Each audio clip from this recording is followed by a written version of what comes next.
अगर आप इस स्टोरी अर्थात कहानी को फील करना चाहते हैं तो कृपया ईयरफोन और हेडफोन का यूज करें। चलिए शुरू करते हैं। बाल्यकाल की मासूमियत और सरलता किसी भी व्यक्ति के जीवन का सबसे सुंदर हिस्सा होती है। एपीजे अब्दुल कलाम के जीवन का प्रारंभिक काल भी इन्हीं भावनाओं से भरा हुआ था। उनका बचपन न केवल उनके व्यक्तिगत विकास का आधार बना, बल्कि इसने एक ऐसे व्यक्तित्व को आकार दिया जिसने भारत को वैज्ञानिक, राजनीतिक और मानवीय दृष्टिकोण से समृद्ध किया। रामेश्वरम के छोटे से द्वीप पर जन्मे कलाम का परिवार आर्थिक रूप से सीमित था, लेकिन नैतिक और आध्यात्मिक दृष्टि से बेहद समृद्ध। उनके पिता जैनुलाब्दीन एक स्थानीय नाव निर्माता और मछुआरों को नाव किराए पर देने वाले थे। उनके जीवन की सादगी और स्पष्टता कलाम के व्यक्तित्व में झलकती है। जैनुलाब्दीन ने कलाम को सिखाया कि सच्चा सुख भौतिक वस्तुओं में नहीं, बल्कि आत्मानुशासन और कड़ी मेहनत में है।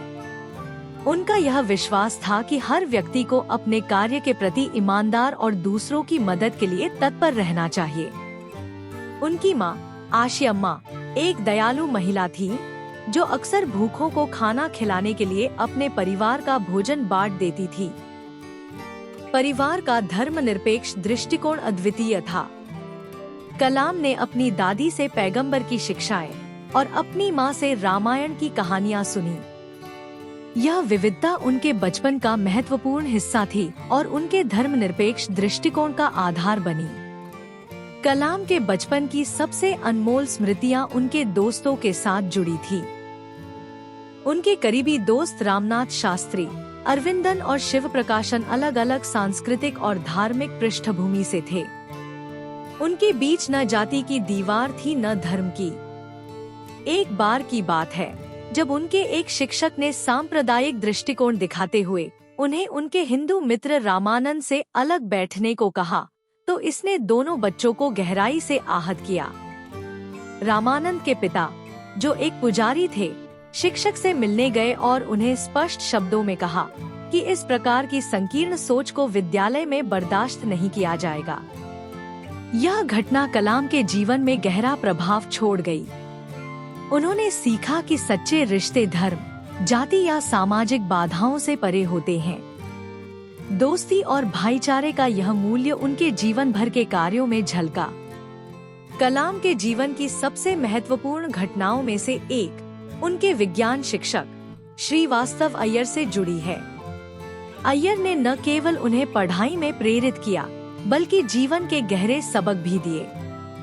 एक बार अय्यर ने कलाम को अपने घर रात के खाने पर बुलाया।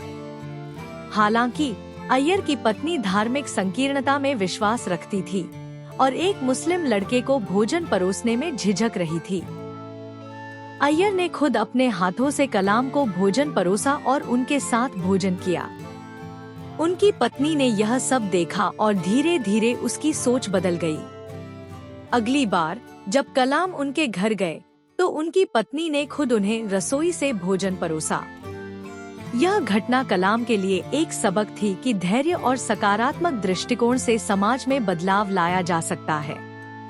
कलाम का परिवार धर्म और जाति से परे सोचने वाला था। उनके पिता का मानना था कि सभी धर्मों में समानता है। वे अपने बच्चों को सिखाते थे कि मानवता ही सबसे बड़ा धर्म है। त्योहारों के समय उनके घर में रामलीला के आयोजन होते थे और वे पड़ोस के मंदिरों में दीपावली के दौरान दिए जलाते। ये घटनाएं बाल्यकाल में सांप्रदायिक सौहार्द के बीज बोने का काम करती थी। कलाम का बचपन संघर्षों से भरा था। द्वितीय विश्व युद्ध के दौरान रामेश्वरम में दैनिक जीवन कठिन हो गया। अखबारों की आपूर्ति में बाधा के कारण कलाम ने अपने भाई की मदद से अखबारों को बेचने का काम शुरू किया। हालांकि यह काम कठिन था, लेकिन इसने उन्हें मेहनत का मूल्य सिखाया। उनके माता पिता ने इस दौरान उनकी शिक्षा को प्राथमिकता दी। जब समय आया तो उन्होंने रामनाथपुरम के स्कूल में दाखिला लिया। रामनाथपुरम जाना उनके लिए एक बड़ा बदलाव था। यह पहली बार था जब वे अपने परिवार से अलग हुए। उनकी माँ ने अपने आंसुओं को छुपाते हुए उन्हें विदा किया।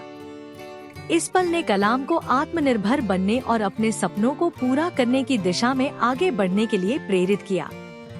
कलाम के बचपन के दोस्तों ने उनके जीवन में गहरा प्रभाव डाला।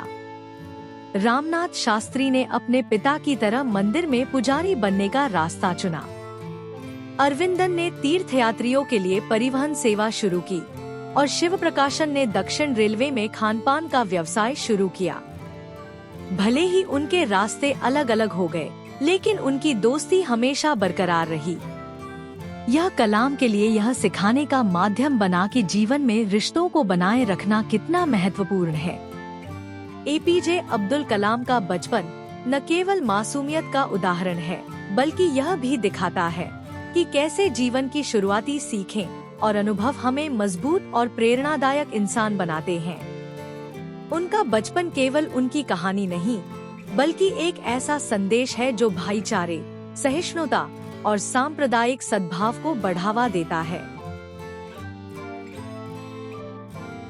अगर आपको वीडियो अर्थार्थ कहानी को सुनने में फील आई हो तो वीडियो को लाइक और चैनल को सब्सक्राइब करें। मिलते हैं अगले वीडियो में किसी अगले कहानी के साथ। तब तक के लिए प्रणाम।